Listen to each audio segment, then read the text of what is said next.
તો સુરતથી મહત્વના સમાચાર। સુરતના વરાછામાં ટ્રાફિક નિયમો કડક કરવામાં આવ્યા છે। ટ્રાફિક નિયમોનો ભંગ કરતા વાહન ચાલકો સામે પોલીસે ઝુંબેશ શરૂ કરી છે।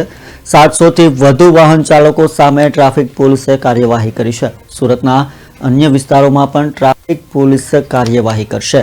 તો સુરતના વરાછા વિસ્તારમાં ટ્રાફિક નિયમો કડક કરી દેવામાં આવ્યા છે। ટ્રાફિક નિયમોનો ભંગ કરતા વાહન ચાલકો સામે ટ્રાફિક પોલીસે વરાછામાં ઝુંબેશ શરૂ કરી છે, જેમાં એક દિવસમાં ટ્રાફિક સિગ્નલનું પાલન ન કરતા 700 થી વધુ વાહન ચાલકો સામે ટ્રાફિક પોલીસે કાર્યવાહી કરી છે। ટ્રાફિક પોલીસે કેટલાક વાહન ચાલકો પાસેથી સ્થળ દંડની કાર્યવાહી કરી હતી, જ્યારે જે વાહન ચાલકો પાસે દંડની રકમ ન હોય તેમને ઈ મેમો આપ્યો હતો।